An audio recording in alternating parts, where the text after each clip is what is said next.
नमस्कार मित्रांनो, मी शीतल आहे आणि ऊर्जा भवर या चॅनलमध्ये मी तुम्हा सर्वांचं परत एकदा खूप खूप स्वागत करते.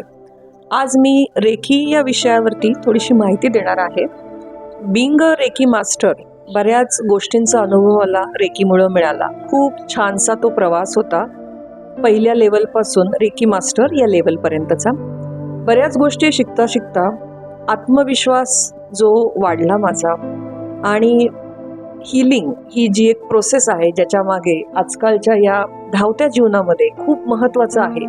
हीलिंग, ॲफर्मेशन्स हे दोन शब्द जे आहेत हे वारंवार मी उच्चारित करत असते, कारण आपल्या सर्वांना या हीलिंग आणि ॲफर्मेशन्स याची रोजच्या घडामोडींच्या आयुष्यात यामध्ये खूप गरजेचं आहे. तर रेकीमध्ये 5 तत्व आहेत ज्यांची अतिशय सुंदर अशी कल्पना आहे. या 5 तत्वांबद्दल मी आज बोलणार आहे. तर रेकीची जी 5 तत्व आहेत, ती 5 तत्वांची जर आपण रोजच्या रोज पुनरावृत्ती केली तर नक्कीच, विश्वास ठेवा, नक्कीच आपल्या जीवनामध्ये खूपच जास्त पॉझिटिव्ह परिणाम तुम्हाला जाणवतील. आणि माझ्या मते हे 5 तत्वांची जी पुनरावृत्ती आहे हे करण्यासाठी किंवा ही 5 तत्व फॉलो करण्यासाठी तुम्हाला रेकी कंपल्सरी नाही आहे की तुम्ही रेकी शिका. हां, तुम्हाला जर उत्सुकता वाटली तर तुम्ही नक्की मला त्याच्याबद्दल विचारा, तुम्ही शिकू पण शकता. पण याच्यासाठी कंपल्शन नाही आहे की ही तत्व फॉलो करण्यासाठी तुम्हाला रेकी आली पाहिजे.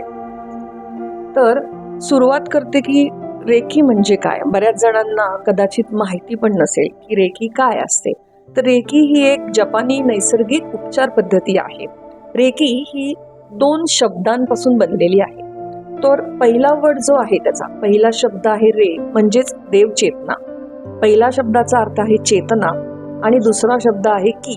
की म्हणजेच ऊर्जा शक्ती, जीवन ऊर्जा शक्ती.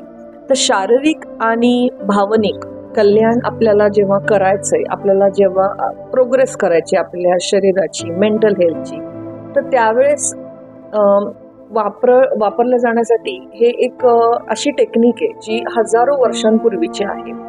आणि अर्थातच त्याचा मेन आपल्या अर्थवेदामध्ये पण त्याचा आपल्याला उल्लेख आढळून येईल. तर आता एखाद्याला जर आध्यात्मिक क्षेत्रामध्ये जर खोलवर जायचं असेल ना, तर तुम्हाला नक्कीच ही मदत करेल. जेव्हा मला माझ्या रेकी मास्टरने रेकीच्या लेवल 1 मध्ये जेव्हा जोडलं गेलो होतो, आणि तेव्हा या सकारात्मक विश्वामध्ये जाऊन मला अत्यंत चांगले परिणाम भेटले होते. आणि मला अतिशय महत्त्व त्याचं कळालं होतं की किती फायदे होतात आपल्याला रेकीचे. आणि या ज्या रेकी शक्ती मी म्हणू शकते आणि रेकी तत्व जे म्हणू शकते, याला जर आपण रिपीट केलं, याची जर पुनरावृत्ती आपण केली तर खरंच त्याचे अत्यंत छान असे फायदे आहेत.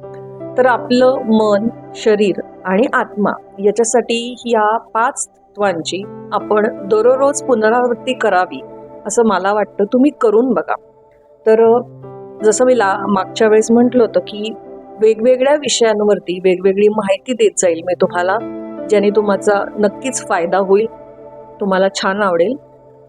याच्यावरून आठवलं की तुम्हाला जर माझे व्हिडिओज आवडत असतील तर माझ्या व्हिडिओजला प्लीज लाईक करा, माझ्या चॅनलला सबस्क्राईब करा आणि बेल आयकॉनचं बटन दाबा, म्हणजे पुढच्या येणाऱ्या व्हिडिओजची तुम्हाला नोटिफिकेशन येत राहील, तुम्हाला सूचना येत राहील.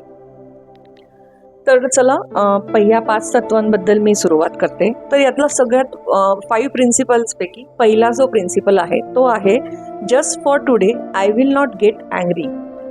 फक्त आजच्यासाठी मी रागवणार नाही. तर थोडंसं कदाचित काही जणांना ऐकून असं वाटेल की हे काय आहे, आपण तर रोजच रागवायला नाही पाहिजे, मग फक्त आजसाठी का. तर मित्रांनो, मला असं वाटतं की नाउअडेज, आजकालच्या लाईफमध्ये आपल्या खूप मोठ्या कमिटमेंटसाठी सगळेच घाबरतात, बरोबर ना. आणि काही जणांना कमिटमेंटपासून पळून जावीशी पण वाटते, आणि कमिटमेंटची भीती खूप जणांना आहे. तर माझ्याही मते की खूप मोठ्या कमिटमेंटकडे फोकस न करता, जर आपल्याला आवश्यक परिणाम लगेचच हवे असतील तर आपण सुरुवात ही आजच्या दिवसासाठी करावी. आणि आपल्याला तसंच हे पुनरावृत्ती करायची, रिपिटेशन करायचंय. त्याच्यासाठी मला तरी खूप आवडलं हा जो हे 5 तत्व आहेत की प्रत्येक वेळेस त्यांनी उल्लेख केलेला आहे फक्त आजसाठी, म्हणजे जस्ट फॉर टुडे.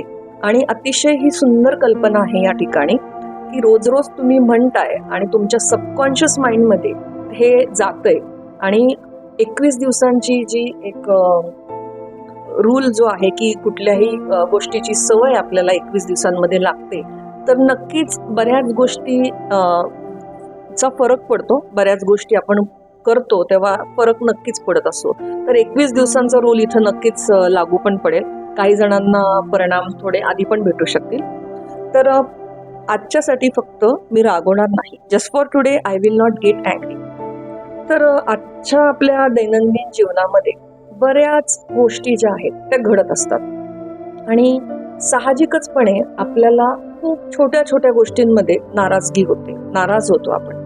आणि बऱ्याच वेळेला आपल्या कामामध्ये खूप छोटे असे मोठे अडचणी येत असतात, अडथळे येत असतात किंवा नातेसंबंधांमध्ये अडचणी येत असतात. आरोग्यांच्या एक समस्या नवीन नवीन उद्भवल्या जातात आणि ही जी यादी आहे अशा प्रकारे पुढे चालूच राहते.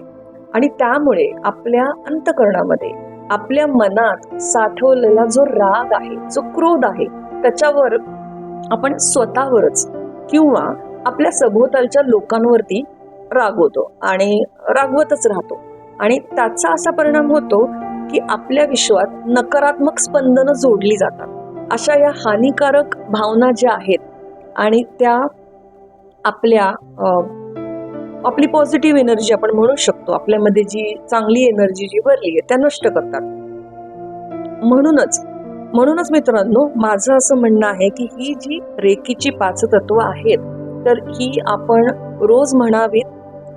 रोज हा व्हिडिओ तुम्ही ऐका, बघा, जोपर्यंत तुम्हाला प्रॅक्टिस होत नाही चांगली. आणि ही 5 तत्व तुम्ही फॉलो करा, म्हणा तुम्ही. ती आपल्याला पाठ करायची नाहीत, आपल्याला त्याचं पाठांतर नाही करायचंय. फील करा, ज्या भावना आहेत त्या समजून घ्या.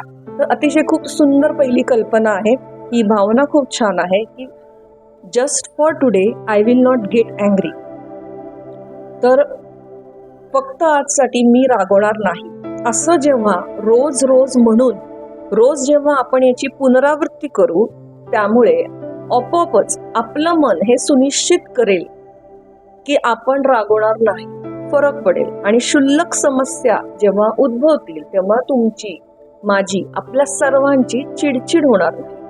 आणि त्यामुळे सराव जेव्हा तुम्हाला होतो की छोट्या छोट्या गोष्टींना पण तुम्ही फेस करायला शिकता, तुमची चिडचिड कमी होते, तेव्हा ऑटोमॅटिक गंभीर परिस्थिती जेव्हा येते तेव्हाही आपलं मन शांत राहतं आणि आपल्याला विवेक राहण्याची कला पडून जाते.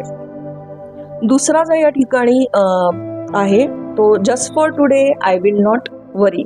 फक्त आजसाठी मी काळजी करणार नाही. आहे, शक्य आहे, प्रत्येक गोष्टी शक्य आहेत. सुरुवातीलाच अशक्य आहे असा विचार करू नका. माणसाचा, मनाचा स्वाभाविक आहे स्वभाव की विचार करणे.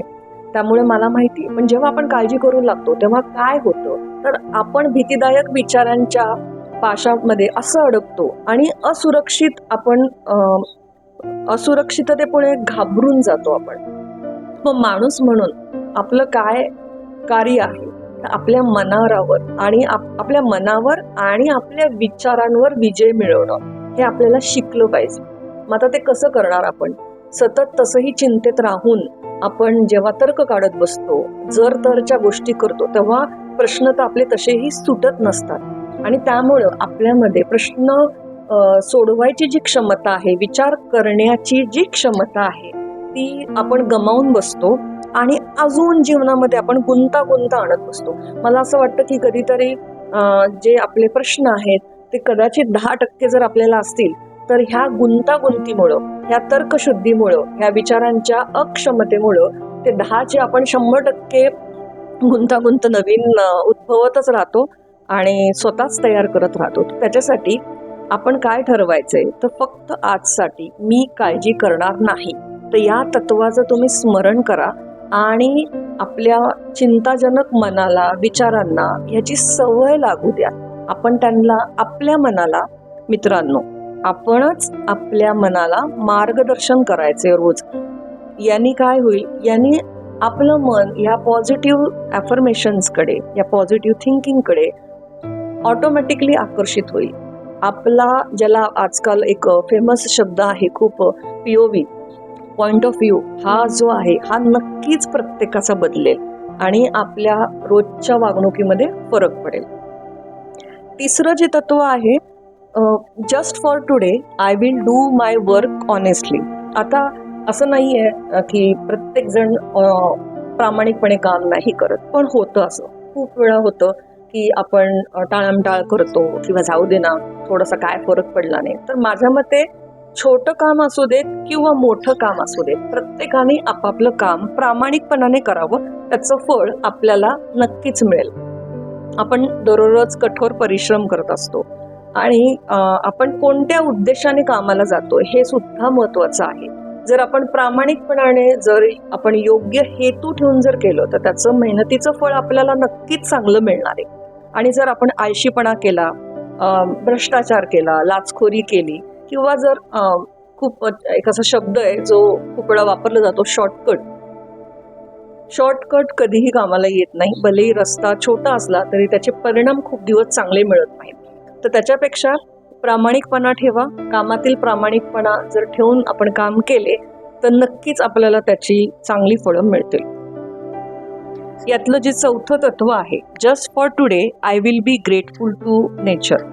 मित्रांनो, आता खूप असं वेगळं काही नाहीये, पण खूप वेळा आपली आई जशी आपल्यासाठी दिवसभर सतत कधीही कुठल्याही गोष्टीची अपेक्षा न करता सतत ती राबत असते, आपल्यासाठी एफर्ट्स घेत असते, खूप वेळा आपण विसरून जातो, ग्रॅटिट्यूड शो करायला विसरून जातो. आपल्यामध्ये प्रेम आहे, डेफिनेटली प्रेम आहे, सर्वांसाठी आहे, पण ग्रॅटिट्यूड शो करणं राहून जातो. तर माझ्या मते प्रत्येक वेळेस आभार दर्शन करणं हे अतिशय महत्वाचं आहे, की तुम्हाला जाणीव आहे समोरच्या व्यक्तीची, त्याच्या कष्टांची, त्याच्या प्रेमाची, तर ती जाणीव तुम्हाला जर असेल, ती मनात न ठेवता तुम्ही ते दाखवणंही फार गरजेचं आहे. मदर नेचर, धरती मातेने आपल्याला, देवाने आपल्याला एक अतिशय सुंदर असं विश्व दिलेलं आहे. त्याच्यामध्ये डोंगर आपल्या वडिलांसारखे उभे आहेत, पाणी आहे जी आपली तहान भागवते, बऱ्याच गोष्टी आहेत की माझ्या मते आता जसं हिलिंगमध्ये सगळ्यात पहिलं मी अतिशय म्हणजे थोडासा असं स्पष्टपणे फोर्सफुली नाही म्हणू शकत मी, पण एक सांगत असते मी की नेचरमध्ये हिलिंग फास्ट होते. तर स्वतःला जेव्हा वाटते की आपल्याला हील होण्याची गरज आहे, तर जरूर तुम्ही गार्डनमध्ये जा, नेचरमध्ये, जिथे तुम्हाला बीचेस आवडतील, कुठेही जिथे तुम्हाला असं नाहीये की गार्डनमध्येच झाला पाहिजे, 4-5 जरी झाडं असेल, एखाद्या झाडाखाली जरी बसलात तरी खूप फरक पडतो. मित्रांनो, करून बघा हे. तर प्रकृती माझी आहे, आपली धरती माझी आहे, तिला आपण ग्रेटफुल व्हायला पाहिजे, तिला धन्यवाद म्हणा.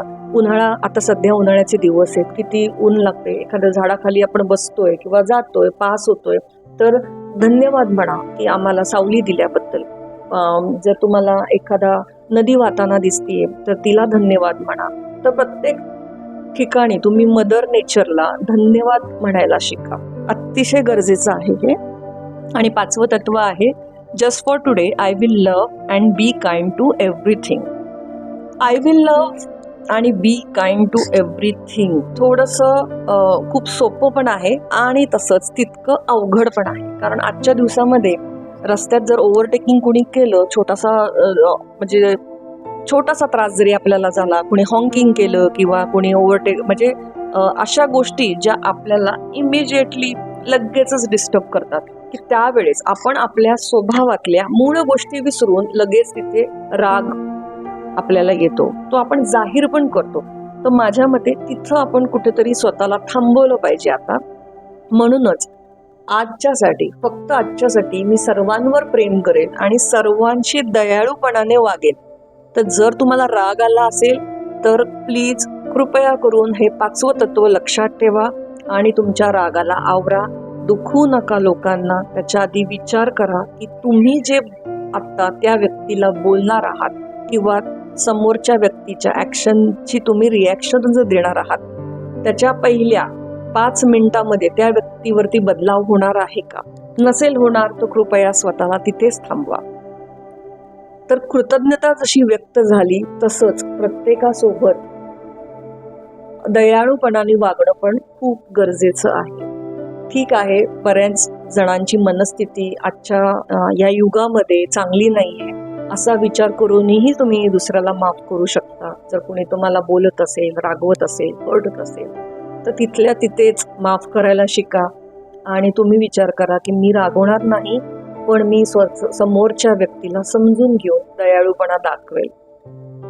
विश्वास ठेवा, ह्या 5व्या तत्व जर तुम्ही विचार केलात तर तुमच्या रोजच्या आयुष्यामध्ये तुम्हाला खूप फरक पडणार आहे. Just for today I will love and be kind to everything. फक्त आजसाठी मी सर्वांवरती प्रेम करेल आणि सर्वांची दयाळूपणाने वागेन. ही 5 तत्व आहेत.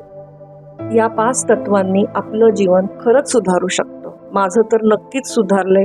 माझ्या मास्टरनी जेव्हा मला रेकीच्या पहिल्या माझ्या प्रवासामध्ये जेव्हा मी अनुभव घेतला तेव्हा माझ्याही लक्षात आलं होतं की खरंच याचे एक फायदे तर आहेतच, पण तुमच्या स्वतःच्या आत्म्यामध्ये म्हणू शकता, तुमच्या विचारांमध्ये म्हणू शकता, इतका बदलाव येतो की तुमची परिस्थिती तुम्ही स्वतःच बदलू शकता. हे तुमच्याच हातात आहे.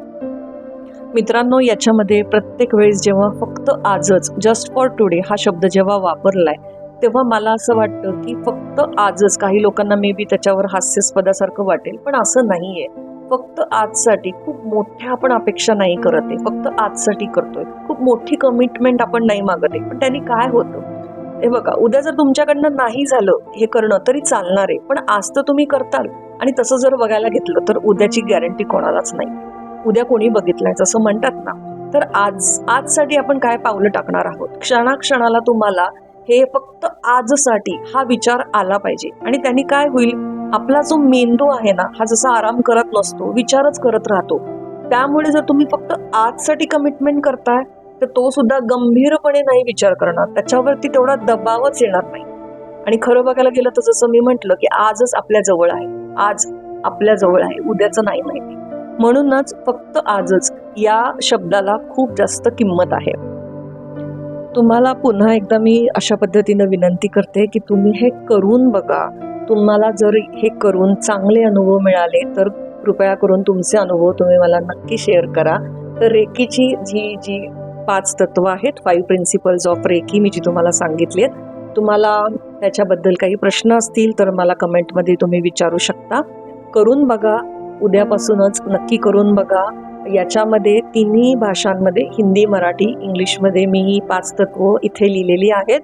ती तुम्ही वाचा आणि ती जोपर्यंत तुमच्या स्मरणामध्ये होत नाही तोपर्यंत तुम्ही हा व्हिडिओ पहा आणि या व्हिडिओची तुम्ही मदत घेऊ शकता. आणि जसं मी म्हणलं, आपल्याला पाठांतर नाही करायचं आहे, आपल्याला या गोष्टी फील करायच्या आहेत. तर करून बघा, तुम्हाला खूप छान फायदा मिळेल. माझा व्हिडिओ पाहिल्याबद्दल पुन्हा एकदा धन्यवाद. पुढच्या व्हिडिओमध्ये भेटूयात. धन्यवाद.